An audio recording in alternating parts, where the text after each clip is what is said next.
En tout cas, voilà, je vous remercie tous pour votre présence pour cette table ronde, cette visioconférence dont le thème c'est les évolutions du métier de pédicure-podologue. Où allons-nous? Il y a donc une diffusion en direct.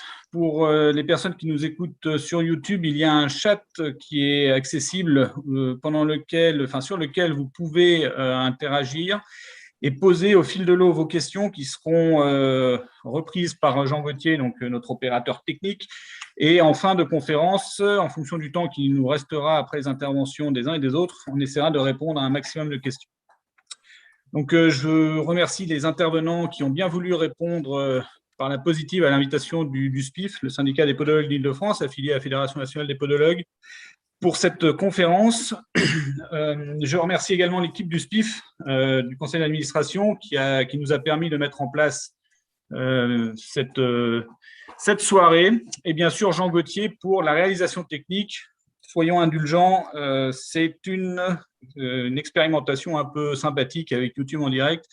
Donc, si quelques problèmes techniques avaient lieu, on ne lui en tiendrait pas rigueur. Alors, pourquoi avons-nous décidé d'organiser une conférence sur cette thématique-là? On est parti d'un constat un peu simple. Il existe énormément de questions et d'incertitudes qui émanent de nos consoeurs et de nos confrères quant à l'avenir de notre métier. Et finalement, quand on regarde un petit peu ce qui se passe, il n'y a pas énormément de réponses qui sont données à ces professionnels qui restent dans ce cas un petit peu dans l'incertitude. Et quand on dépasse ce postulat, il ressort des échanges qu'on peut avoir avec les adhérents, en particulier nos adhérents, que leur avenir les préoccupe plutôt sincèrement en lien avec un exercice quotidien qui est de plus en plus difficile et dans un contexte économique de plus en plus complexe. Et cela se traduit aussi, et ça, les intervenants auront tout le loisir d'en reparler, par le fait que de nombreux jeunes qui s'installent plaquent et puis déplaquent très rapidement sans rester dans le métier et font autre chose derrière. Alors, quelques éléments de contexte pour que chacun partage un petit peu les éléments de notre profession, quelques chiffres. La profession de pédicure-podologue en France aujourd'hui, c'est aux environs de 14 000 professionnels. Ça reste donc une petite profession de santé en termes de volumétrie, en termes de professionnels. 98% de ces professionnels exercent une activité libérale et qui peut donner par moment cette profession l'impression de stagner dans un environnement qui, lui, est pourtant en perpétuel mouvement. Pour vous donner d'autres éléments de contexte, le bénéfice moyen des pédicure-podologues, chiffre de la carte PINCO, est aujourd'hui aux environs de 30 000 €. Le coût moyen d'une installation pour un jeune diplômé est entre 30 et 40 000 €, avec l'obligation d'avoir une technicité et du matériel de haute précision pour pouvoir assurer, par exemple, la stérilisation de tout le matériel nécessaire à la prise en soin des patients.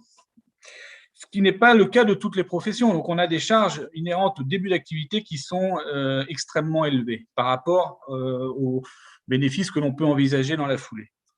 Et enfin, un élément plus global, l'ensemble des actes remboursés aujourd'hui par l'assurance maladie au titre de l'activité des pédicure-podologues représente pour l'année 2019 42,3 millions d'euros.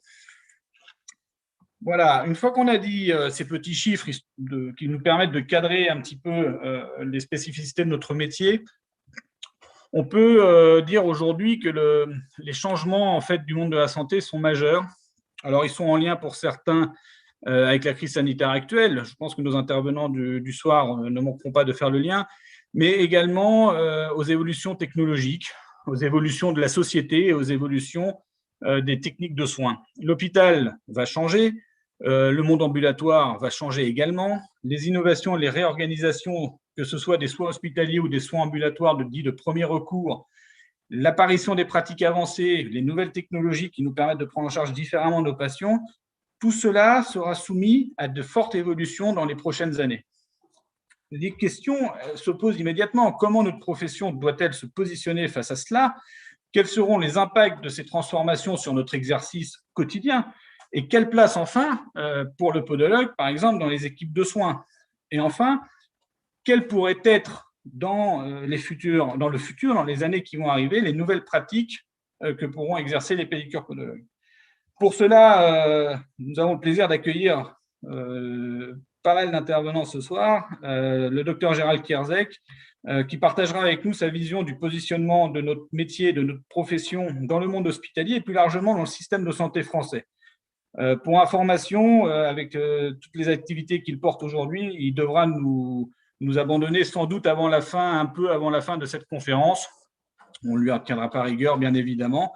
Ensuite, on demandera au docteur Claude Léchère. Je m'excuse, Claude, d'ailleurs, sur l'invitation, on a oublié de préciser tu étais médecin, donc tu nous en excuseras. Mais le docteur Claude Léchère, donc, qui est médecin généraliste, qui est ancien président du syndicat MG France et qui aujourd'hui a le plaisir de présider la fédération des CPTS. Les CPTS aujourd'hui sont en plein essor, donc il nous indiquera comment ces structures d'exercice coordonné vont se développer dans les années à venir et quelle place devra tenir la profession dans ces nouvelles organisations territoriales, parce qu'à notre sens, il y a vraiment quelque chose à faire dans ce développement-là.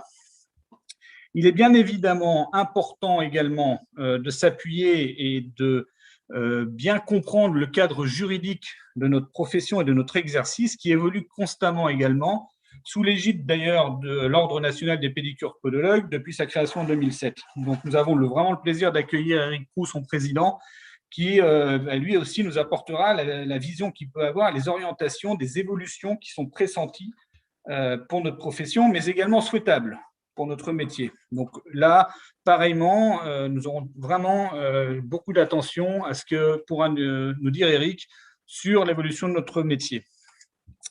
Les pratiques avancées aussi, on en a parlé un petit peu plus haut en introduction, les pratiques avancées sont au cœur des discussions actuelles au sein du Collège national des pédicures podologues et son président Gabriel Hochmiller nous éclairera sur les travaux en cours et nous donnera les clés de lecture pour savoir comment va évoluer aussi la spécificité de nos actes et un petit peu les pistes de réflexion qui peuvent échanger ensemble au sein du Collège national des pédicures podologues. Et enfin, notre profession faisant partie du concert des acteurs du monde de la santé et plus particulièrement des professions de santé conventionnées, et elle s'inscrit dès lors dans l'ensemble des organismes qui sont en charge d'organiser le système de santé français. Et là, cette représentativité de la profession, elle est assurée par le syndicat de la Fédération nationale des podologues, dont fait partie le SPIF, pour que tout le monde comprenne bien que le syndicat des podologues d'Île-de-France est un syndicat régional de la Fédération nationale des podologues.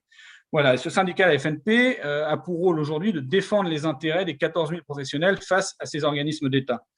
Et la FNP aura forcément un rôle prépondérant à tenir en lien avec toutes les évolutions qui ont été évoquées au-dessus, qui nous seront présentées. Et Alexandre Acli, son président qui a été récemment élu à la tête du syndicat en mois de juillet dernier, nous expliquera les actions qu'il compte mettre en place et les ambitions qu'il fournit pour l'évolution de notre profession. Voilà, globalement, j'ai dressé un tableau assez synthétique de là où on va essayer de vous emmener. Le but de cette conférence, c'est que chacune et chacun d'entre vous puisse repartir avec une ambition, avec une idée de ce que sera notre profession dans le futur, et surtout avec envie de continuer ce métier, parce que c'est un métier passionnant qui ouvre énormément de possibilités, et on peut et on doit, en se resserrant comme ce soir autour de ces thématiques-là, chacune et chacun apporter des éléments pour qu'on progresse tous dans le même sens, pour porter cette profession le plus haut possible. Voilà, en termes d'organisation, chaque intervenant aura 5 à 10 minutes et la table ronde se terminera ensuite par la réponse à certaines questions en fonction du temps qui nous restera. Voilà, je vous remercie encore pour votre présence et je laisse la parole au docteur Kierzek afin qu'il puisse nous évoquer le monde hospitalier et la podologie. Non, le docteur Kierzek a un problème de connexion, donc il essaye de se reconnecter. Eh bien, alors, si le docteur Kierzek a un problème de connexion, ça fait partie, malheureusement, des aléas du direct, comme on dit. Donc, je vais passer, dans ce cas-là, la parole au docteur Claude Léchère, qui va nous parler des CPTS, des exercices regroupés, et puis un petit peu de la vision d'un médecin généraliste par rapport à notre profession. Claude, la parole est à toi. Oui, bonjour à tous et merci de cette invitation et merci de cet éclectisme qui vous permet de dire aux autres professionnels qui exercent également en ambulatoire que le regard que nous avons les uns sur les autres est un regard qui compte et que nous pouvons partager entre nous. Moi, ma vision de votre métier et peut-être aussi vous, quelles sont les relations que vous souhaitez établir avec nous, améliorer, ou quelles sont les évolutions de vos métiers. Moi, je m'occupe depuis assez longtemps de l'exercice regroupé, d'abord en maison de santé, puisque j'exerce en maison de santé depuis 2003 et maintenant en CPTS. Et en plus de notre maison de santé, on a créé la CPTS. Pourquoi cet exercice regroupé et qu'est-ce que ça peut avoir comme intérêt pour les pédicures podologues? L'exercice regroupé, ça devient aujourd'hui une nécessité en termes d'efficacité sanitaire.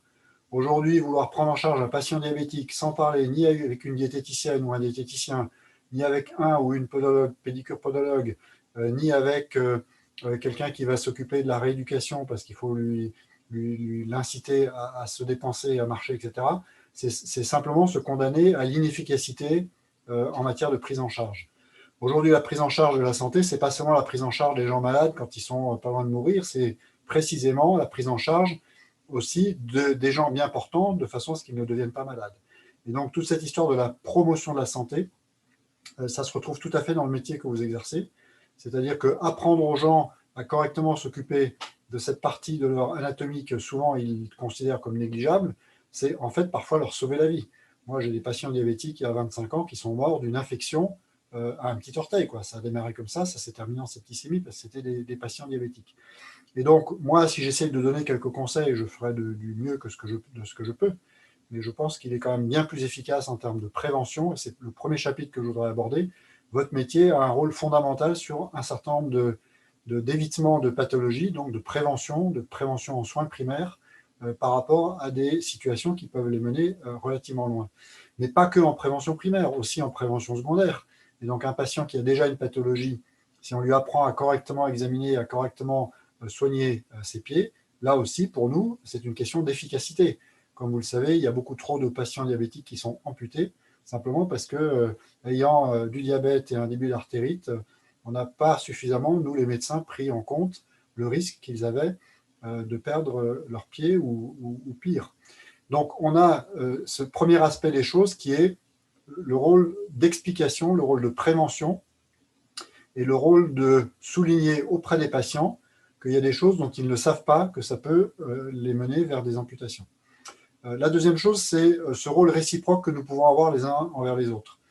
Autrement dit, moi j'ai appris beaucoup de choses avec les orthophonistes depuis qu'on travaille en pluripro, et j'ai appris aussi un certain nombre de choses avec le pédicure podologue qui fait partie de notre maison de santé. Et donc, une fois que quelqu'un vous explique un certain nombre de choses, alors qu'il y a toujours cette impression d'une hiérarchie dans les professions de santé qui est une mauvaise impression et un mauvais regard. On a chacun des compétences dans des domaines particuliers et qui ne sont pas inférieures les unes aux autres. La compétence d'aider un patient à s'occuper correctement de ses pieds, c'est égal à la compétence du médecin qui va prendre en charge une douleur thoracique. C'est-à-dire que chacun exerce dans son domaine de compétences et chacun partage avec les autres professionnels et enrichit les autres professionnels de ses propres compétences. Et ça permet aussi de se rendre service mutuellement. C'est-à-dire que si à un moment donné, j'ai un problème avec un patient et que ce problème nécessite une intervention rapide, il est évident que si on se connaît, si on se parle, et donc quelque part le respect s'est installé entre nous, il est évident que ça facilite et ça rend plus efficaces les interventions des uns et des autres. Et donc cet exercice coordonné, il a démarré pour moi dans une maison de santé, donc ce qu'on appelle aujourd'hui des équipes de soins primaires qui sont formalisées en maison de santé ou qui ne sont pas formalisées en maison de santé, et il se poursuit maintenant sur l'ensemble du territoire sur lequel nous intervenons à travers les CPTS. Les CPTS, c'est quoi? C'est nous mettre en relation beaucoup plus largement, parce que mes patients, ils ne sont pas tous soignés par le pédicure podologue de ma maison de santé. Et donc, avoir cet échange de qualité qu'on peut avoir les uns avec les autres dans une maison de santé, sur l'ensemble d'un territoire, c'est donner l'occasion à l'ensemble des médecins, à l'ensemble des infirmières, à l'ensemble des kinés et à l'ensemble des pédicures podologues de pouvoir se retrouver, se parler, se former et se mettre d'accord sur un certain nombre de façons de travailler ensemble. Et donc, ça améliore la coordination des soins, ça améliore le parcours de soins et de santé des patients. Et donc, ça rend les choses plus simples, plus fluides, et probablement, on utilise à meilleur escient les compétences des uns et des autres. Donc, cet aspect de coordination d'équipe aujourd'hui, je pense que plus personne n'en discute l'intérêt et l'utilité. Ça a un intérêt et une utilité pas seulement dans le champ sanitaire, ça a aussi un intérêt et une utilité dans le champ de la compétence, la connaissance et le bon usage du système de santé. Mais les CPTS, ce n'est pas que ça. C'est aussi réfléchir, par exemple, entre nous et nos collègues de l'hôpital, sur comment est-ce qu'un patient rentre ou sort de l'hôpital, Et donc, comment est-ce qu'on prend mieux en charge un patient qui, ayant tel ou tel problème, nécessite une intervention ponctuelle dans un service hospitalier, parfait, mais doit être ensuite repris en ville. Et donc, améliorer nos relations entre la ville et l'hôpital, ce n'est pas atteignable pour un médecin ou un pédicure-podologue. Par contre, c'est atteignable quand on s'organise dans le cadre d'une CPTS pour l'ensemble des professionnels d'un territoire avec l'ensemble des services de l'hôpital avec lequel on travaille. Troisièmement, les CPTS, ça a aussi un intérêt sur l'évolution du contenu de nos métiers. On voit aujourd'hui l'évolution extrêmement intéressante pour les médecins du contenu du métier des infirmières, par exemple, avec ce qu'on appelle la pratique avancée. Et je pense qu'il faut que vous mettiez au niveau des pédicure-podologues à réfléchir sur c'est quoi la pratique avancée dans nos métiers, quels sont les services que nous pourrions rendre, que nous ne rendons pas aujourd'hui parce que ce n'est pas reconnu, ce n'est pas valorisé, ce n'est pas rémunéré, c'est pas, enfin bref, il y a des raisons. Et il y a probablement des compétences dans vos métiers que nous ne connaissons pas ou que nous n'utilisons pas, et en tout cas qui pourraient, à travers les CPTS, être portés d'une part à la connaissance des autres professionnels, bien entendu, mais aussi à la connaissance des responsables de l'assurance maladie, des responsables de l'ARS, du ministère, etc. Et dans cette dimension-là, il y a probablement des évolutions en termes de contenu de vos métiers sur lesquels on pourrait réfléchir, parler ensemble, de façon à voir est-ce qu'on peut upgrader les interventions que vous faites auprès de nos patients, et je pense par exemple à un domaine qui est l'éducation thérapeutique. Dans l'éducation thérapeutique, si vous dites à un diabétique d'aller marcher, mais que ce diabétique ne va pas marcher parce qu'il est mal chaussé, parce qu'il a des problèmes de stabilité en termes de podologie, il est évident que à ce moment-là, l'intervention du pédicure-podologue devient prépondérante dans la réussite des conseils que nous donnons aux patients. Et donc, cette dimension éducation thérapeutique, éducation à la santé, peut aussi s'agrémenter, si j'ose dire, d'interventions qui sont peut-être à la marge de vos métiers, mais dans lesquelles vous allez vous aussi contribuer au succès d'un certain nombre de démarches de santé publique. Je prends un exemple, la vaccination. Il est évident que quand quelqu'un vient chez vous de façon régulière, 2 ou 3 fois par semaine, parce qu'il a un ongle incarné ou qu'il a besoin de soins et que vous êtes le professionnel qui, pendant un certain temps, va le voir le plus souvent, il est évident que pendant les séances de soins, il y a de la parole, il y a de l'échange, et que nous, on est très attentifs au fait que les paroles de santé publique populationnelle qui peuvent passer par l'ensemble des professionnels, on renforce leur efficacité, on renforce leur utilité, et donc on donne aussi à toutes les professions l'occasion de dire, ben voilà, c'est des domaines sur lesquels je ne m'investissais pas particulièrement, moyennant parfois une formation qui peut être proposée au sein de la structure d'exercice coordonné, on peut comme ça améliorer à la fois votre capacité à intervenir, mais peut-être même à la fin améliorer et étendre les champs de votre intervention sur les domaines qui sont des domaines où à la fois il y a de votre compétence qui est nécessaire, mais en même temps il y a à la marge de cette compétence tout un tas d'informations que vous pouvez nous aider à faire passer auprès de la population que vous soignez.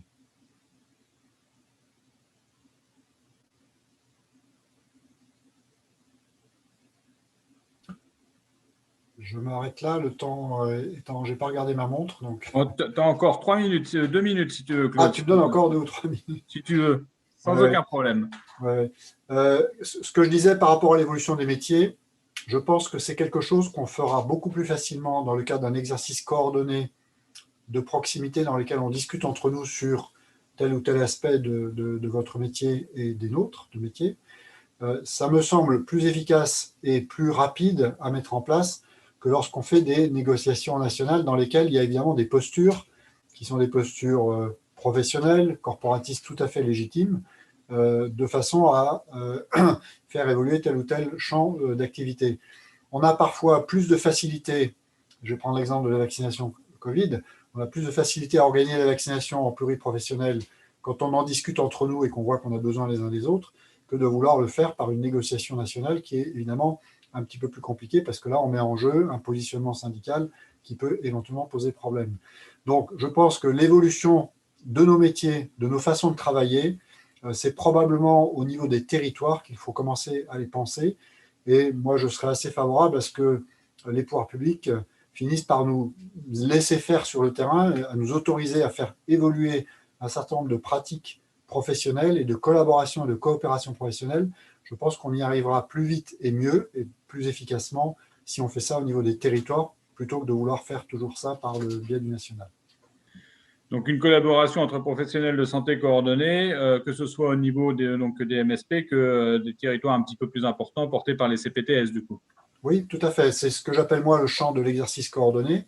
Ce champ, on va dire, de compétences qu'on essaye de développer entre nous, ça concerne aussi bien une équipe de soins primaires, c'est-à-dire 2 ou 3 professionnels autour d'un médecin généraliste, qu'une maison de santé où il faut qu'il y ait 2 médecins généralistes, qu'une CPTS où là, il n'y a aucun critère particulier, autre que de dire qu'on doit être en pluriprofessionnel.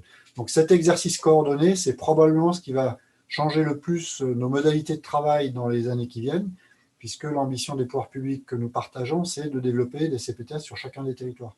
Ça veut donc dire qu'il faut aussi concevoir votre avenir professionnel à vous comme étant un avenir dans lequel il y ait 2 conventionnements. Un conventionnement national qui vous permettra de continuer à bénéficier des remboursements, voire de les étendre au niveau de l'assurance maladie, et un conventionnement territorial qui sera sous forme d'une CPTS, d'une MSP, mais principalement de CPTS, puisque le champ territorial, c'est plutôt les CPTS. Et donc, il faut avoir ça en tête, c'est que nous, on commence à développer chez les médecins, par exemple, je connais bien la convention des médecins, on commence à développer l'idée qu'il y a l'accès à un certain nombre d'outils de cotation qui est conditionné, ou de rémunération qui est conditionné par le fait qu'on participe à l'organisation d'un exercice coordonné dans notre pratique de tous les jours. Eh bien, on peut comme ça inciter les gens à participer à des exercices coordonnés dans des territoires en mettant dans les conventions, dans votre convention, un certain nombre d'améliorations en termes de rémunération, ce qui fait comprendre aux gens que ça a de l'intérêt pour soi éventuellement, mais ça a aussi un gros intérêt pour les pouvoirs publics et surtout pour la population d'avoir des professionnels qui se connaissent et qui travaillent de façon collaborative. Petite question en live, comment on peut connaître les CPTS qui existent? Alors, quand on veut connaître les CPTS, d'abord, on interroge les professionnels qui sont autour de soi. Deuxièmement, on peut aller sur le site de la Fédération des CPTS sur lequel on a une cartographie des CPTS avec 2 niveaux d'accès. Il y a un niveau accès grand public et puis un niveau d'accès adhérent. Et le niveau d'accès adhérent permet de connaître la CPTS, son point de contact. On peut également faire ça via des contacts avec les ARS ou les CEPAM pour leur demander qu'est-ce qui existe sur le terrain.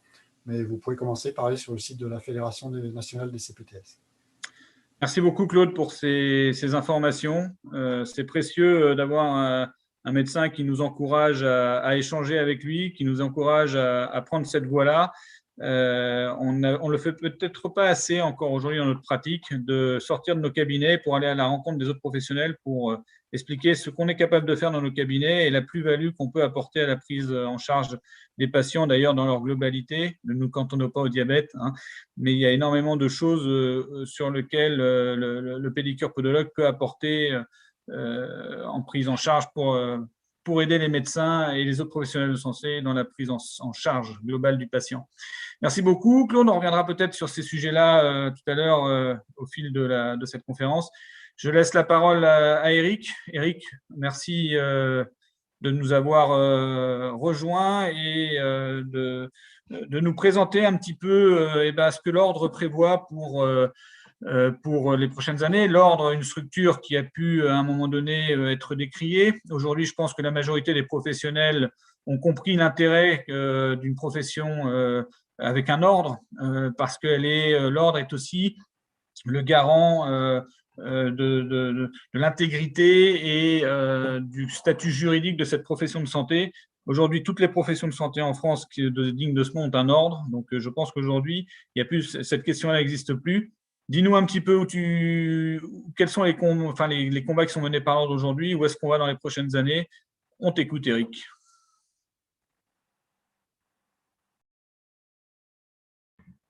Mets ton micro, Eric, parce que sans micro, on ne t'entend pas. Pardon. Oui, bonsoir à tous. Merci de cette invitation. Je vais essayer de faire assez rapide avec synthétiser un peu les choses. Alors, moi, par rapport au sujet du soir, qui était, comme tu l'as présenté, Jean-Loup, les évolutions pressenties et les évolutions souhaitables, je vais nous ramener au document qui a été fait par l'ensemble des acteurs de la profession à l'automne suite au Ségur de la santé, puisque la profession a fait une contribution. Alors, le Ségur de la santé, aujourd'hui, a abouti sur des des mesures très hospitalo-centrées. On ne peut pas dire autre chose. Le docteur Lécher vient de parler de prévention beaucoup pour notre profession. Et oui, notre profession, c'est une profession de prévention. Et malheureusement, la politique de santé en France n'est pas du tout axée encore aujourd'hui sur la prévention. C'est un des sujets de discussion que nous avons pu avoir avec le ministre Véran à l'automne. Il faut vraiment que nous avancions sur la prévention. Alors, il faut qu'on se ramène à ce document, donc cette contribution auquel ont participé la Fédération nationale des podologues, le collège, la Fédération nationale des étudiants, tous les organismes représentatifs de la profession. Il y a pour les évolutions souhaitables, et ça va demander du temps, mais notre profession ne pourra évoluer que par la base, c'est-à-dire par la formation. Et il faut que nous allions absolument vers une formation plus universitaire, ce qui n'est pas le cas aujourd'hui. On essaye de créer des brèches. Il y a un institut qui vient de se monter, qui vient de s'ouvrir à Marseille au sein de la faculté de rééducation, de médecine et de rééducation de Marseille. Mais il faut absolument qu'on avance vers, tout en gardant notre formation cœur de métier, bien entendu, qu'on avance vers une formation plus universitaire, ce qui permettra à notre profession d'avoir plus accès à la recherche. Il y a un manque à ce niveau-là. J'ai vu passer tout à l'heure une question sur un observatoire où on pourrait réunir les chercheurs. On a beaucoup de doctorants dans notre profession, mais c'est des gens qui y vont par la volonté, en prenant beaucoup de temps sur leur temps personnel. Il faut absolument qu'on arrive à une formation qui soit beaucoup plus universitaire, et je pense que là-dessus, on est tous d'accord. Sur la suite, alors nos compétences. Notre profession a quand même beaucoup évolué depuis une dizaine d'années. On a des compétences acquises. On a des compétences qui sont aujourd'hui acquises, mais qui sont encore à valoriser. On a des compétences prescriptives aujourd'hui. On a des droits de prescription sur les chaussures thérapeutiques, par exemple, mais qui ne sont pas valorisés puisque, comme vous le savez, cette prescription ne donne pas lieu à prise en charge par les organismes d'assurance maladie. Donc, ça, c'est de l'aspect réglementaire qui peut assez facilement et assez vite évoluer, je l'espère. La même chose sur l'arrêté du 30 juillet 2008 sur la prescription des pansements, où on a des prescriptions de renouvellement aussi de certaines catégories de pansements, alors qu'on pourrait les prescrire en direct. C'est dans nos compétences, c'est dans notre formation. Il n'y a aucune raison que ça n'évolue pas dans ce sens-là.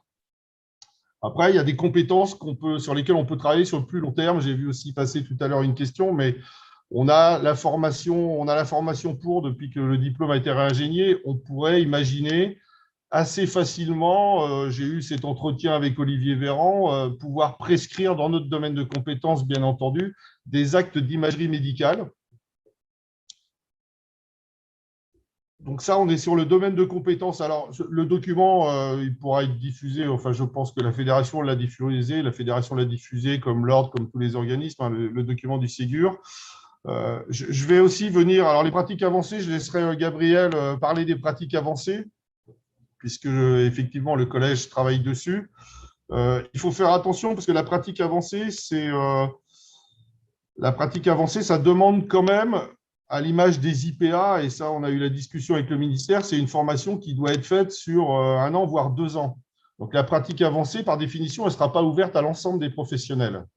Donc il faut qu'on soit très attentif à ne pas dépasser la ligne, c'est-à-dire qu'on peut avoir des compétences, il ne faut pas que la pratique avancée nous bride sur la possibilité d'avoir des compétences pour l'ensemble de nos professionnels. Et puis, je vais revenir sur les CPTS, puisque je suis content que le docteur Lécher soit là, puisque moi, je suis un fervent ambassadeur des CPTS. Je fais partie d'un conseil d'administration d'une CPTS et je pense que notre place, on doit avoir notre place. Il faut que les professionnels absolument investissent les CPTS parce que l'exercice coordonné, c'est l'exercice de demain. On le sait, c'était déjà l'exercice dans le cas des maisons de santé, etc. L'intérêt des CPTS, comme l'a dit le docteur Lécher, c'est que c'est sur des territoires beaucoup plus grands. Moi, je suis sur une CPTS où on prend 100 000 habitants. On est à peu près 400 ou 450 professionnels de santé, dont 17 pédicures podologues sur le territoire. On a des actions prioritaires qui sont très, très ciblées, notamment la prévention de l'autonomie. On a une action sur la prévention de l'autonomie, alors avec de l'éducation au chaussage pour les patients. Cette action est pilotée par un pédicure-podologue. Les référents de cette action sont pédicure-podologue, masseur-kinésithérapeute et diététicienne. 3 praticiens qui sont, pas souvent, mais parfois oubliés, et qui pilotent cette action de référence. Bien entendu, les médecins, les infirmières, les ergothérapeutes sont associés. Mais les référents de cette action, la CPTS a voulu que ce soit la diététicienne parce qu'on sait que la nutrition, par exemple, chez la personne âgée est essentielle. Le pédicure-podologue parce qu'on le sait que la prévention de la perte d'autonomie, la prévention sur la prévalence des chutes, le podologue a son rôle à jouer. Et bien entendu, le masseur-kinésithérapeute. Et vraiment, les premiers ambassadeurs, souvent les professionnels disent que notre métier n'est pas revalorisé, qu'il n'y a pas assez de communication, mais pas se décharger, hein, parce que je pense qu'on fait le travail, mais les premiers ambassadeurs de notre profession, c'est chaque pédicure-podologue dans le cadre de son exercice, et chaque pédicure-podologue doit pouvoir s'inscrire dans l'exercice coordonné d'une façon ou d'une autre pour, comme le disait le docteur Lécher, déjà montrer les connaissances et les compétences de notre profession dont les professionnels les autres professionnels de santé n'ont pas toujours conscience. Donc, voilà, donc la CPTS, c'est quelque chose de vraiment important. Tu disais aussi tout à l'heure, je ne vais peut-être pas me faire que des amis, Jean-Loup, mais c'est vrai que les professionnels sont inquiets, qu'ils sont souvent demandeurs d'informations, mais les professionnels, à mon avis, ne vont pas assez chercher l'information, parce que l'information, elle existe. Que ce soit de la part de la Fédération nationale des podologues, que ce soit de la part de l'ordre. Il y a beaucoup de communication et l'information, elle existe, mais c'est souvent plus simple d'aller sur les réseaux sociaux, poser des questions à ses confrères et consoeurs, et les réponses partent dans tous les sens que d'aller chercher l'information à la source. Et ça, c'est quelque chose qui est quand même problématique. Je ne peux qu'aller dans ton sens, Eric, et c'est bien pour ça que nous avons souhaité faire cette visioconférence, parce que les sujets importants de la profession doivent être traités par les personnes qui les portent au quotidien et qui connaissent les tenants et les aboutissants. Il est clair que sur les réseaux sociaux, pour les consulter régulièrement, pour l'éveil syndical par exemple, pour voir un petit peu les réactions, souvent, malheureusement, ce sont souvent les mêmes qui interagissent et parfois dans des erreurs qui sont poussées à l'extrême. Et c'est pour ça qu'il est important que les instances de la profession, en lien avec d'ailleurs d'autres instances, avec le docteur Lécher par exemple, qu'on puisse expliquer réellement où nous en sommes et que les professionnels puissent s'appuyer sur des vérités qu'ils peuvent ensuite derrière communiquer dessus. C'est important de dire cela et tu fais bien de le faire, Eric. Il te reste une petite minute et après on passera la parole à Gabriel. Je reviens sur les CPTS. Moi, je me suis aperçu avec cette crise sanitaire, et je ne suis pas le seul, hein, que tout l'intérêt d'avoir une CPTS sur son territoire. Lors du premier confinement au printemps, il y a eu une entraide entre les professionnels de santé sur le terrain qui a été impressionnante au sein de la CPTS. On a aussi pu mettre en place une structure d'urgence podologique sur le territoire avec l'aide de la CPTS qui a pu nous fournir les EPI qu'on n'avait pas par ailleurs, les pharmaciens qui s'arrangeaient pour nous avoir les EPI. Enfin, ça a été vraiment d'une importance capitale et on l'a vu là puisque c'est la CPTS qui a apporté le centre de vaccination qui est ouvert depuis le 18 janvier sur notre territoire, qui a commencé avec le nombre de doses qu'elle avait à vacciner et qui, là, monte en puissance. Et juste, le pédicure-podologue, il ne vaccine pas, mais le pédicure-podologue, il s'est quand même impliqué. Et là, il y a eu un véritable travail d'équipe. Le pédicure-podologue, dans le cadre de la CPTS, s'est quand même impliqué sur la mise en place administrative de la CPTS et a joué son rôle dans l'équipe de soignants dans la mesure où il pouvait jouer son rôle. Voilà. Donc, Eric, sortons de nos cabinets, allons dans les MSP, allons dans les CPTS, montrons notre savoir-faire, montrons nos compétences et la profession en sortira grandie. Merci beaucoup pour ces éléments de réponse que tu nous as donnés, Eric, pour ces évolutions aussi que tu pressens pour la profession. Parlons un peu futur, parlons un peu technicité, parlons un peu pratique avancée. Gabriel, merci beaucoup de ta présence. Ça me rappelle des bons souvenirs qui remontent à quelques années d'études, hein. Tu me comprendras. Mais c'est toujours un plaisir de te revoir et de t'écouter. Alors déjà, qu'est-ce que le collège? Parce que je pense qu'il y a beaucoup de personnes qui nous écoutent sur YouTube qui se demandent ce qu'est cette institution. Et très brièvement, si tu peux nous dire un petit peu son rôle et pourquoi cela existe. Et puis derrière, nous donner bien, tes travaux et où allons-nous, Gabriel, avec le collège? Où allons-nous avec le collège? C'est une bonne question. Déjà, j'allais parler bien sûr de ce collège qui est assez jeune finalement, qui a été créé en 2014 et qui regroupe tous les acteurs de la profession, à savoir l'Ordre des pédicures podologues, les sociétés savantes qui sont la SOFPOD et le COFEP, ainsi que les syndicats représentatifs. À l'heure actuelle, il n'y a que la FNP qui est un syndicat représentatif au sein de la profession. Donc, tout le principe du collège, c'était vraiment qu'il y ait un organisme qui porte une voix pour toute la profession, pour certains domaines, notamment l'évolution de la profession, pour éviter que les pouvoirs publics aient plusieurs interlocuteurs comme ça. Donc, dans les objets du Collège national de pédicure et podologie, on a commencé par les définitions des méthodes de formation. Donc ça, c'est dans nos statuts, c'est la définition des méthodes de formation et du DPC.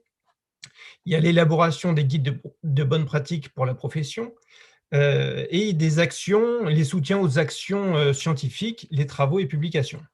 Donc ça, c'est dans nos statuts. Ensuite, le CNPP a été reconnu en 2019 comme CNP. Alors, ça devient un peu compliqué, mais les CNP sont les conseils nationaux professionnels.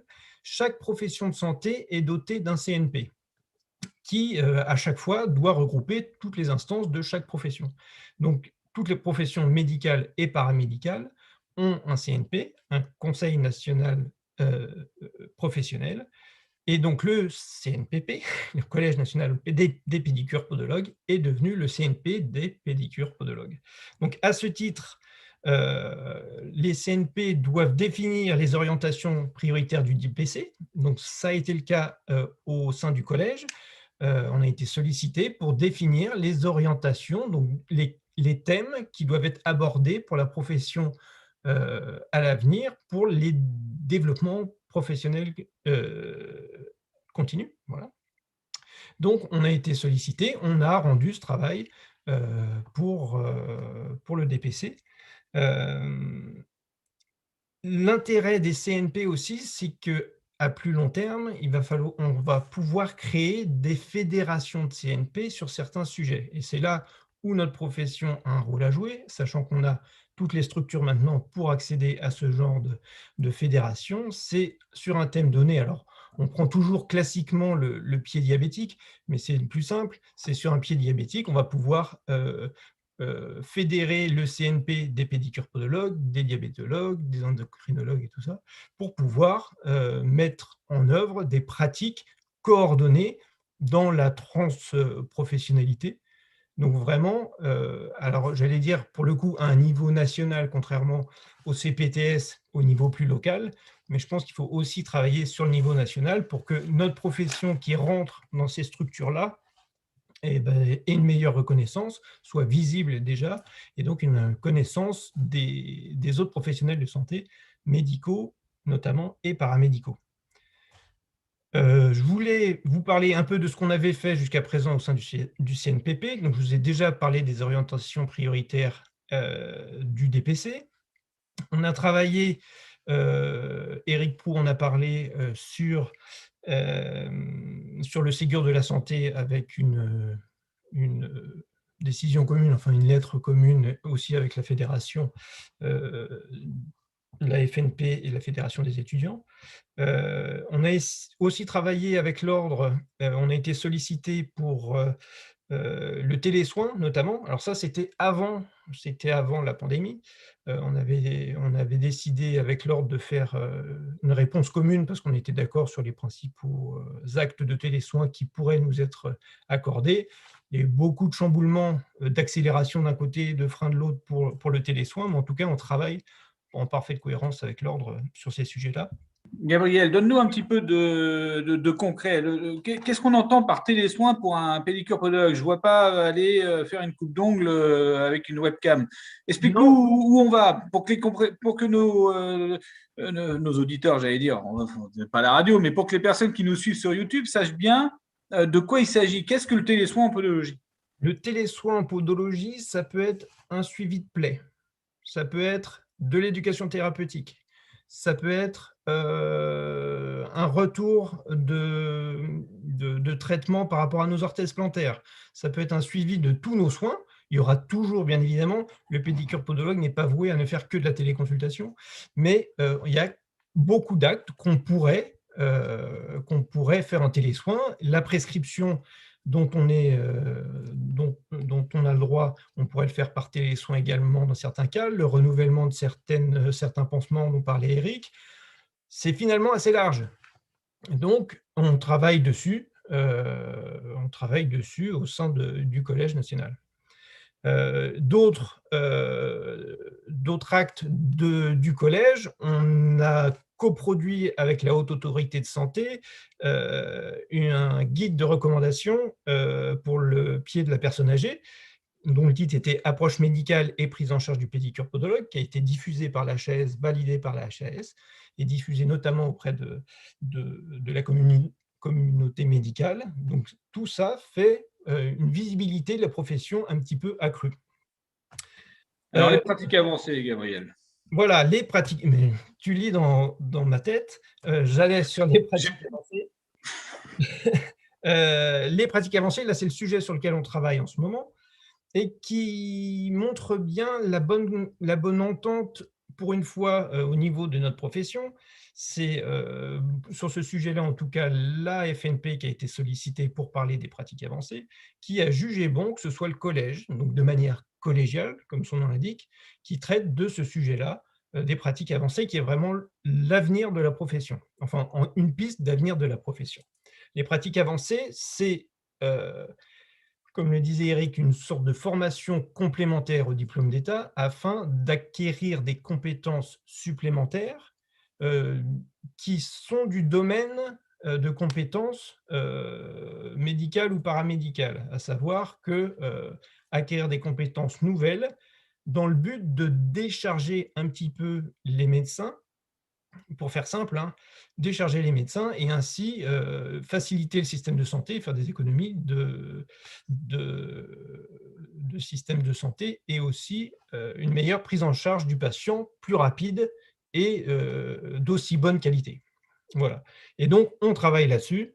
Il y a beaucoup de champs de compétences qui pourraient être acquis par le pédicure-podologue. Je vais vous en dire quelques-unes parce qu'on a commencé à travailler sur les thèmes. Et il te reste une minute. Il me reste une minute. Je vous les cite tout juste, si vous voulez bien. On va avoir, par exemple, si je le retrouve aussi, on a l'enrichissement du bilan podologique initial, déjà, sur lequel on pourrait travailler. On pourrait travailler sur les pratiques et les évaluations par échographie du pied, intervention dans le cadre des activités physiques adaptées, rééducation de la déambulation du sujet âgé, mais aussi anesthésie locale, acte de chirurgie mineure, prescription de médicaments sur liste en relation avec les affections podologiques, etc. Parce que ça, ce sont déjà des choses qui existent. Par exemple, les actes de petite chirurgie du pied, il y a des podologues autre part qu'en France qui aujourd'hui ont la possibilité de réaliser ces actes avec une formation adaptée, avec un cadre juridique adapté. Mais aujourd'hui, c'est quelque chose sur lequel nous sommes en retard ou c'est vraiment l'avenir de la profession, aller chercher cette pratique-là? C'est l'avenir de la profession parce que ça passe par des nouvelles compétences d'une part, mais aussi toujours entrer dans l'universitarisation et donc à la recherche. J'ai vu une question qui passait concernant la recherche. Plus on entrera dans des formations diplômantes, master, doctorat, plus on aura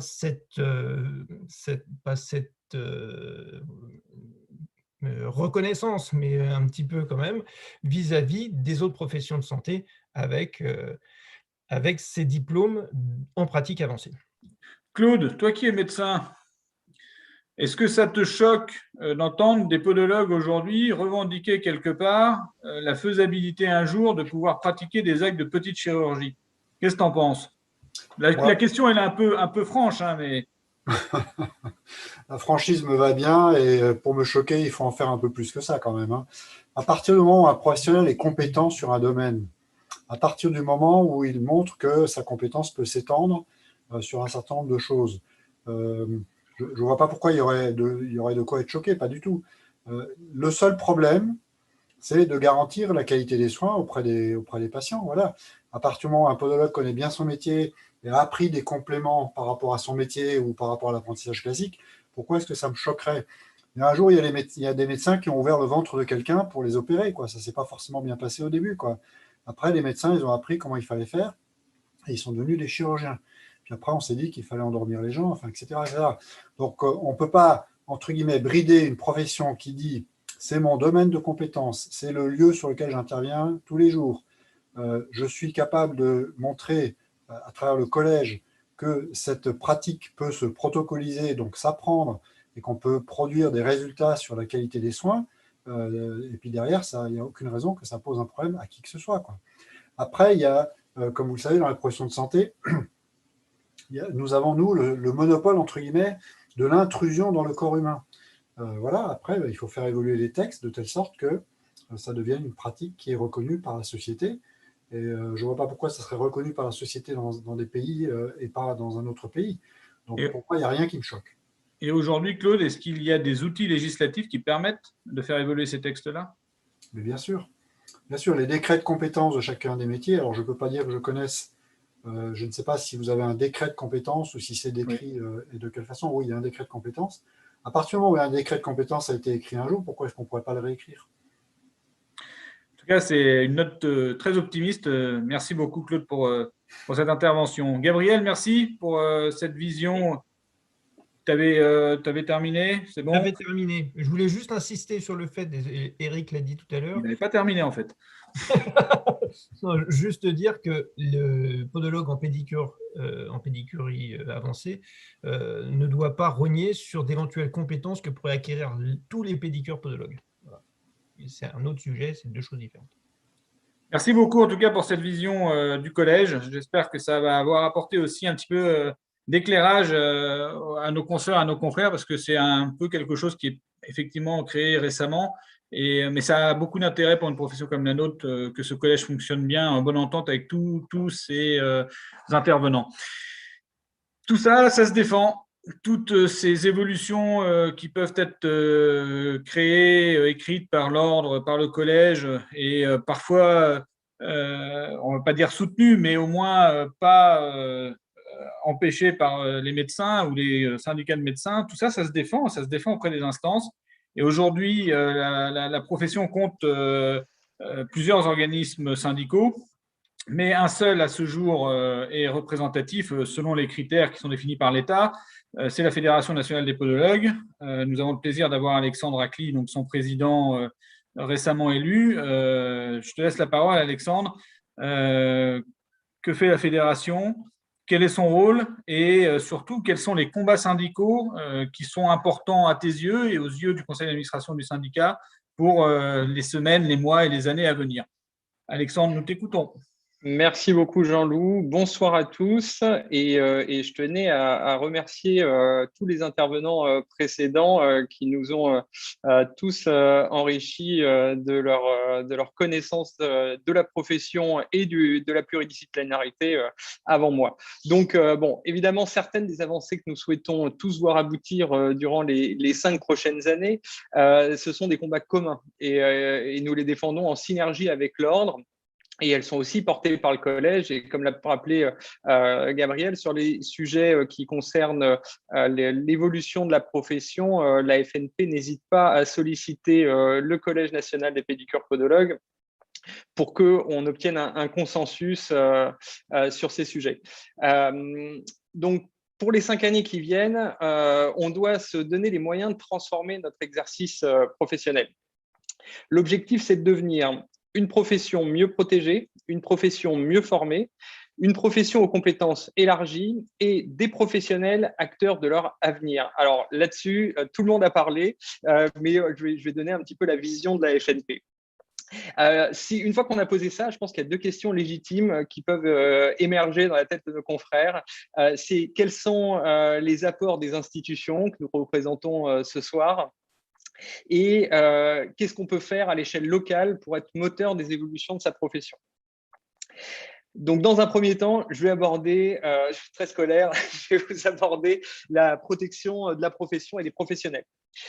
Premier point, c'est un futur extrêmement proche, c'est la fin du délai de carence de 90 jours en cas d'arrêt maladie. C'est un item qui a été longtemps réclamé par la profession et à raison. Sa mise en place devrait intervenir d'ici l'été. Nous l'avons obtenu grâce à la volonté commune de tous les syndicats libéraux qui a été portée par l'UNAPL.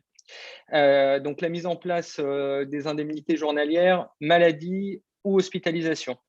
Donc, ça nous rapprochera au niveau de la protection sociale des salariés et ça évitera ce sur-risque des professions libérales. Jean-Loup nous parlait du plaquage des plaquages. Il y a aussi ce fil sur lequel marchent notamment les jeunes qui débutent dans la profession, qui ne prennent pas forcément de prévoyance et qui ont un exercice qui peut être à risque. Et je pense que ne serait-ce que pour eux, c'est une mesure qui est à défendre. Et évidemment, la FNP reviendra vers vous dès qu'on aura le cadre précis de ces nouveaux délais de carence. Ensuite, il y a un deuxième point qui est un combat, je dirais, historique de la FNP, c'est la fin de la cotisation maladie additionnelle. Donc, les charges sociales, elles pèsent sur l'exercice des pédicures-podologues et elles sont un frein à l'investissement et donc à l'amélioration de la qualité et de la sécurité des soins. Et ça, je pense que c'est un sujet sur lequel on se rejoint. Donc, la cotisation maladie additionnelle qui est due par les professionnels au régime des praticiens auxiliaires médicaux, c'est une injustice qui vient aujourd'hui sanctionner l'engagement des professionnels dans le dispositif conventionnel, qui s'investissent dans le dispositif conventionnel. Donc, la fédération elle œuvre chaque jour à la disparition de cette cotisation et les dernières avancées qu'on a obtenues, notamment le vote au Sénat de l'abrogation de cette cotisation additionnelle, met un petit peu la pression sur le gouvernement pour trouver une solution à cette iniquité qu'on subit. Donc, l'avenir, je le vois aussi par là, par une justice sociale et la fin de cette iniquité qui étonne tous les acteurs de la santé quand on leur en parle. Il faut absolument qu'on trouve la solution très rapidement. Un point aussi que je voulais aborder au niveau de la protection de la profession, c'est le sujet de l'accès partiel. Donc ça, c'est quand même un point important qu'il nous faut défendre et on le défend là aussi de concert avec l'ordre.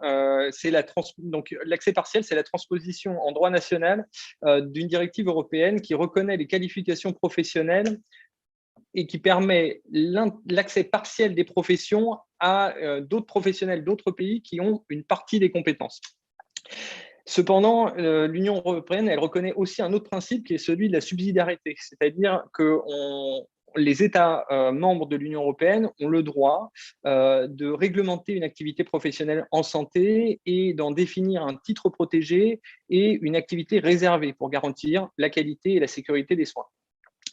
Donc, la Fédération nationale des podologues continuera de défendre, en concertation avec l'ordre, la sanctuarisation du titre protégé et de l'activité partielle et de promouvoir une harmonisation européenne des actes dont la pratique est autorisée à chaque profession, afin de permettre aux patients d'être protégés et aux professionnels d'avoir aussi un exercice qui n'est pas grignoté par d'autres. Et on a un exemple assez concret qui est dans les départements du Nord, frontaliers avec la Belgique, qui rencontrent parfois cette problématique-là de manière pas légale pour l'instant, en tout cas.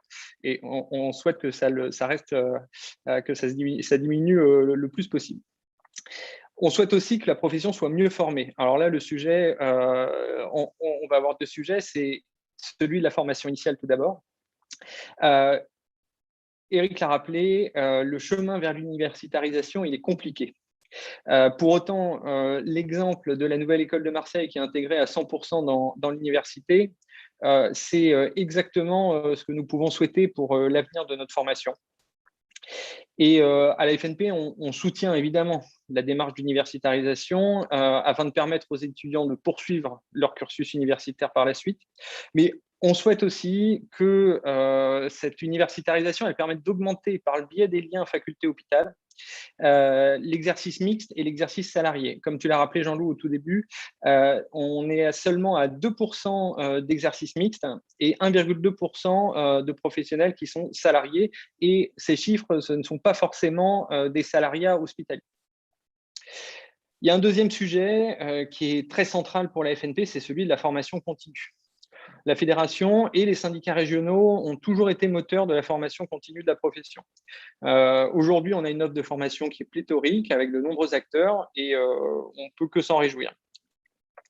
Mais le développement de l'exercice coordonné rend plus encore nécessaire de travailler à un langage commun avec l'ensemble des professions de santé et de nourrir notre pratique par des avancées scientifiques, que ce soit en biomécanique ou en neurosciences, ou en pédicurie ou en podologie. Là, c'est le sens un peu des entretiens de podologie que tu avais en image, Jean-Loup. C'est d'essayer d'apporter les dernières connaissances scientifiques à la profession. Et cette année, particulièrement, on a une nouveauté, c'est qu'on a vraiment un volet international qu'on va mettre en place afin d'avoir le meilleur de la recherche française et internationale. Et on va mettre ça en place sur les années suivantes également.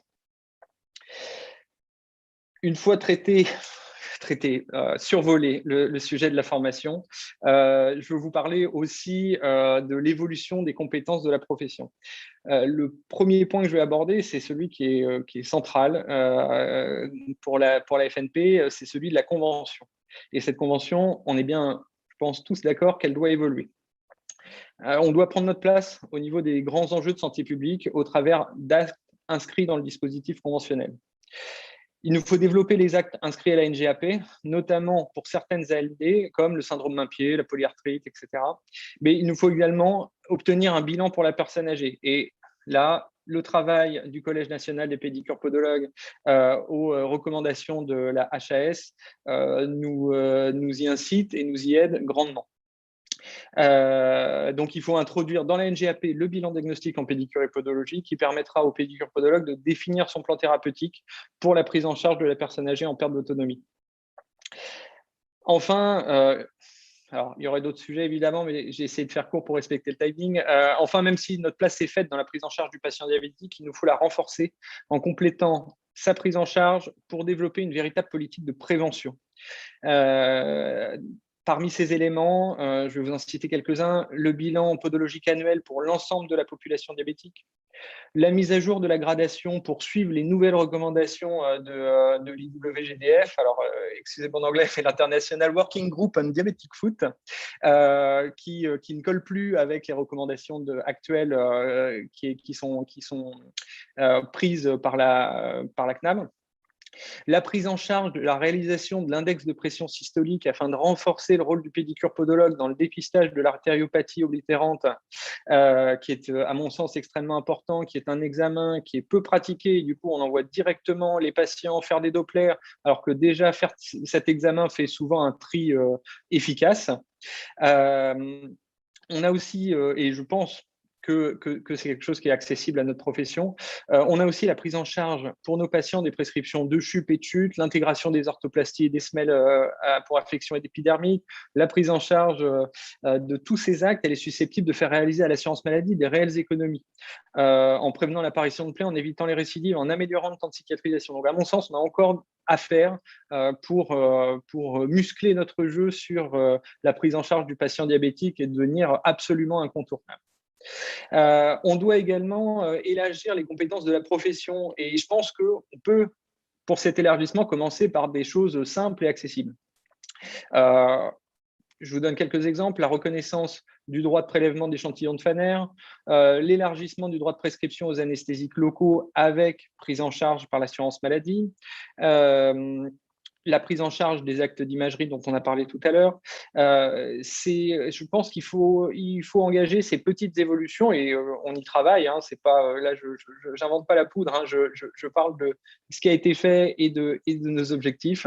Mais il y a vraiment, on a des sujets et des marches à gravir une à une. Alexandre, dans Ouais. tous ces sujets que tu évoques, qui sont très, très nombreux, en fait, on voit que les combats syndicaux, partagés d'ailleurs avec l'ordre et le collège, sont nombreux parce que la profession a ce besoin d'évoluer, elle a ce besoin de grandir. Mais si on parle concrètement, on ne pourra pas tout faire en 4-5 ans. Quels sont les éléments que toi, tu priorises? Quels sont les éléments sur lesquels la Fédération nationale des podologues va se battre et qui auront un impact pour nos consoeurs et nos confrères dans leur exercice quotidien? Je pense qu'il y a, même si effectivement, là je donne de nombreux exemples, mais je pense qu'il y a des éléments qui avancent par lot et qu'il faut pousser en même temps pour montrer les capacités d'action du pédicure podologue. Parce que là-dedans, notamment, il y a des choses qui sont très proches de ce qu'on réalise déjà. Il faut évidemment valoriser ce qui est déjà fait et gratuitement. Je pense à certains podologues et notamment des podologues qui sont très acteurs dans la prise en charge des patients diabétiques, qui font déjà des IPS, qui passent l'écho Doppler, etc. Je pense qu'on n'obtiendra pas tout, c'est une certitude, mais je pense qu'il faut arriver avec beaucoup d'éléments, beaucoup de preuves de notre efficacité d'action et encore une fois, apporter cette image et cette notion qui est la plus importante pour l'assurance maladie, soyons honnêtes, c'est celle de l'économie en santé. Et donc, si on apporte la preuve de notre capacité à faire des économies en santé tout en nous prenant en charge le plus efficacement possible nos patients, on pourra avancer sur ces éléments-là. Et encore une fois, là, c'est un travail d'équipe et c'est avec ceux qui cherchent et avec les instances comme le CNPP, comme l'ordre, et aussi avec les autres professions. C'est hyper important d'avoir le soutien des autres professions. Et la présence du docteur Léchère nous montre bien que les médicaux peuvent aussi vouloir nous porter parce qu'ils savent nos capacités à prendre en charge efficacement les patients. Et puis de toute façon, il faut quand même avoir en tête, je fais le lien avec des questions qui nous sont posées, hein, quels moyens on peut avoir pour porter tous ces projets. Il est sûr que si nous restons dans notre coin tout seuls, dans nos cabinets, et puis simplement toi, Alexandre, ou Eric, il est parti parce qu'il nous avait prévenu qu'il avait une autre réunion, donc on le remercie encore pour son intervention. Mais si on reste chacun isolé, sans expliquer ce qu'on est capable de faire et sans se mettre en lien avec des sociétés savantes, par exemple de gérontologie de gériatrie et de gérontologie pour le bilan du patient âgé, parce que les gériatres sont quand même les mieux à même de dire également aux instances de l'État, bah oui, le podologue peut nous apporter dans la prise en charge des patients âgés une réelle plus-value pour éviter les chutes, pour éviter que des déformations fassent mal, etc., etc. Et je crois que le médecin généraliste, qui est dans le système de santé aujourd'hui le pivot de la coordination des acteurs autour des patients, le fait d'avoir un podologue à côté de lui qui sait bien prendre en charge un ongle incarné infecté sur des patients âgés ou coordonner également à son niveau des pansements, c'est une véritable aisance d'exercice derrière pour ces patients-là. Et donc, effectivement, les combats syndicaux passent par la création d'alliances de notre profession avec des syndicats beaucoup plus puissants que nous, en fait, mais qui vont porter notre voix au même titre que nous la portons, nous, auprès des instances, et pour nous rendre plus forts et aller chercher ces évolutions de la profession qui feraient qu'au fur et à mesure, nous allons grandir et nous allons pouvoir proposer à nos consoeurs et à nos confrères plus d'actes, plus de reconnaissance. Et ça passe aussi, comme ça a été dit tout à l'heure, par la formation initiale, qui doit évoluer également. Tout à fait. Et ça passe évidemment, et là je te rejoins complètement, par tout le travail de pluriprofessionnel qu'on fait avec les différentes alliances de syndicats dans lesquels on est présent, que ce soit la Fédération française des praticiens de santé, le CNPS ou l'UNPS. Voilà. Je termine rapidement. Je sais que le temps nous est compté. Juste un petit point, effectivement, sur les pratiques avancées. J'ai aussi, évidemment, on a sollicité le CNPP, mais je veux dire aux professionnels qui nous écoutent que l'objectif dans ces pratiques avancées, c'est bien évidemment de permettre aux praticiens de mener ces études en continuant leur activité professionnelle, parce que nous n'avons pas forcément les mêmes contraintes que d'autres professions qui peuvent suspendre leur activité et puis la reprendre 2 ans plus tard. Nous, on sait très bien que monter un cabinet, c'est très, très dur, que de le fermer pour faire 2 ans d'études et de réouvrir, ça n'est pas possible, et qu'on a tous une vie et des charges à payer. Et donc, ça, en tout cas, ce sera un des combats de la FNP, c'est que si pratique avancée il y a, elle soit accessible en formation continue. Et un deuxième périmètre extrêmement important, mais là, je ne fais que renforcer ce qu'ont dit Gabriel et Eric, c'est que le périmètre des pratiques avancées ne doit en aucune manière limiter ou empêcher l'évolution du métier de pédicure-podologue. Ça doit être une synergie in fine, mais pas une limitation ou une marche forcée à franchir pour faire d'autres choses. Il est important que chaque podologue puisse avoir accès à la formation de ces pratiques avancées, que chacun, à partir de la formation initiale, puisse, s'il le choisit, pouvoir évoluer dans sa pratique. C'est extrêmement important. Et je termine juste sur cette dernière… Oui, Alex, très vite. Très vite. Je termine juste sur cette dernière question que je posais en introduction, c'est que peuvent faire les professionnels à l'échelle locale pour être le moteur des évolutions de la profession. Tout d'abord, intégrer et s'investir dans les structures d'exercice coordonné. Et là, je ne vais pas faire mieux que le docteur Lécher pour promouvoir les CPTS ou les MSP. Je tenais juste à dire que les professionnels ont bien compris cet intérêt, puisque on est la 4e profession la plus représentée dans les MSP, avec 56% des MSP qui comptent un pédicure-podologue. Donc, il y a cette envie et je pense qu'il faut créer la même dynamique pour les CPTS. C'est, à mon sens, extrêmement important. Et mon dernier vœu, pour terminer, c'est que pour être acteur de sa profession, il faut s'investir dans les syndicats régionaux, y être présent aux AG, et que, en fait, ces syndicats-là, ce sont les agoras de la profession dans lesquels vous pouvez tous échanger, donner votre point de vue, et que ces informations, elles ne restent pas lettres mortes, elles sont remontées au national, et qu'après nous, c'est ce qui fait qu'on a des choses à défendre, c'est votre parole et vos actions dans ces instances. Et effectivement, là, vous aurez une information vérifiée et un retour construit et des gens qui savent, avec les présidents et les conseils d'administration des syndicats régionaux. Et je laisse la parole à Jean-Loup, président du syndicat du SPIF. Merci à vous. Merci Alex. Merci en tout cas pour ces interventions de qualité. Il y a quelques questions qui passent. Je vous propose qu'on prenne 2-3 minutes. Claude, si tu as encore un petit peu de temps, hein. C'est vrai que c'est des questions qui sont assez tournées vers la profession. Je te la livre comme ça, Alex, parce qu'elle va être pour toi, celle-ci.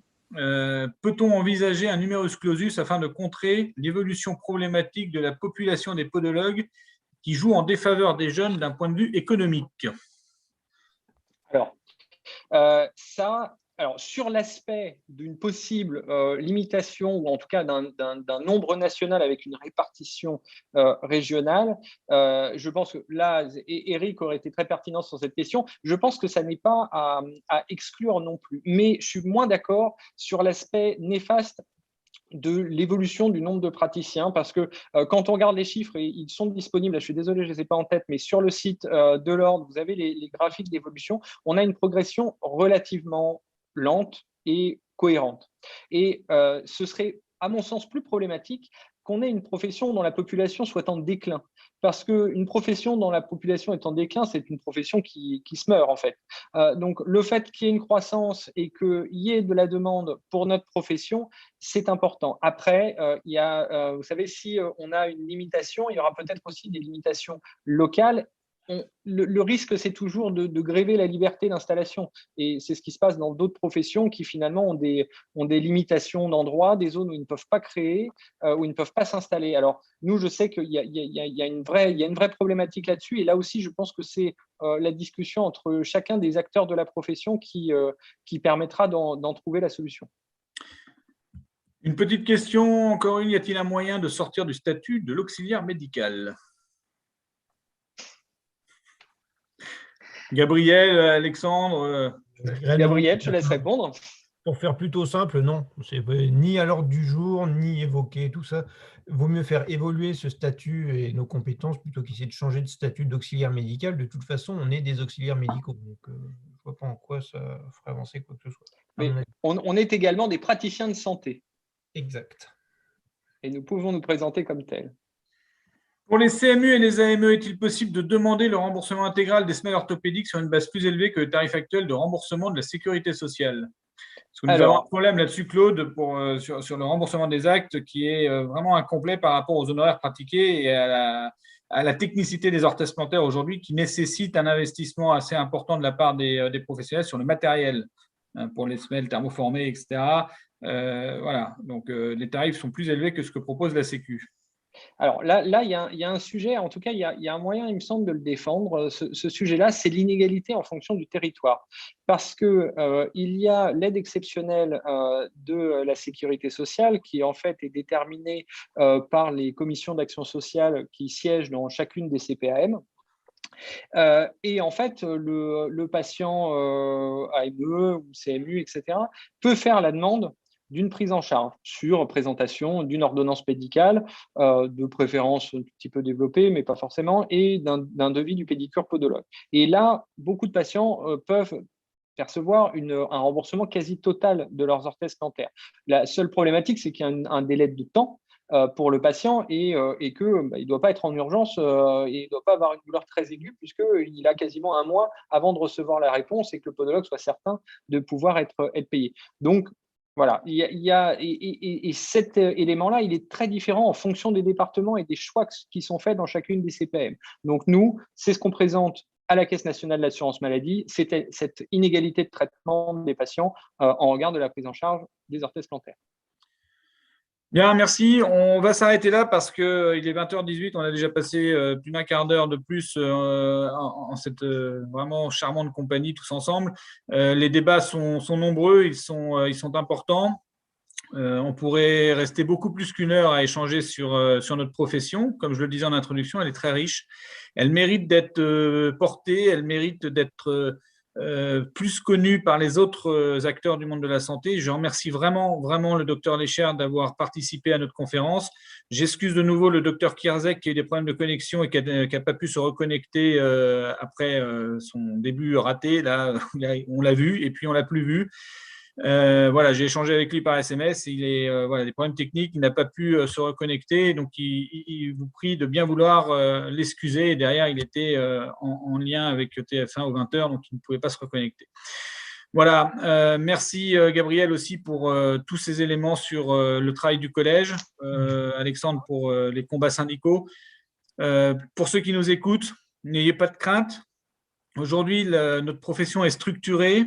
Il y a aujourd'hui à la tête de toutes les instances des personnes qui sont animées par l'envie de développer notre profession, nos compétences, notre savoir, de faire rayonner cette profession dans toutes les sphères du système de santé français et des acteurs de ce système de santé. Aujourd'hui, on a eu sur un syndicat régional qui est le SPIF, le syndicat des podologues d'Île-de-France, la possibilité d'organiser une visioconférence de qualité avec des échanges très intéressant où j'espère que chacune et chacun d'entre vous pourront trouver matière à avoir le cœur à l'ouvrage quand vous allez revenir dans vos cabinets en vous disant voilà, notre profession elle est défendue, notre profession elle est structurée avec un ordre et on avance et on sait où on va. En tout cas, les combats sont nombreux, mais nous les menons. En revanche, tout ça, nous le faisons aujourd'hui parce que depuis longtemps, nous avons des consoeurs et des confrères qui aujourd'hui sont retraités, qui se sont investis dans les syndicats, qui se sont investis dans les instances, qui se sont investis dans le système de santé. Et si les jeunes en particulier, et si les femmes aussi, parce que malheureusement, on n'a pas assez de femmes dans les instances, il faut investir toutes les instances de la profession, il faut vous syndiquer, il faut venir nous aider, il faut nous apporter les moyens de continuer ces combats-là, il faut vous investir dans ces combats-là. C'est tous ensemble, unis les uns avec les autres, que nous ferons bouger les lignes, que nous irons chercher ces combats, que nous irons chercher ces résultats et que nous pourrons un jour, j'espère, dire au docteur Lécher, eh bien, qu'est-ce que tu nous conseilles comme anesthésique pour la prise en charge de la chirurgie de longue incarnée? Je vous remercie vraiment de votre participation. Nous enchaînons sur l'Assemblée générale du syndicat sur Zoom avec un autre lien qui a été envoyé aux adhérents. J'espère vous y voir nombreux à cette Assemblée générale. Elle ne durera pas très longtemps, mais elle est statutaire, nous devons la faire. Merci, à très bientôt. J'espère vous revoir très vite autour d'autres thématiques de notre profession. Merci Claude, merci Alexandre, merci Gabriel. Merci à tous et bon courage.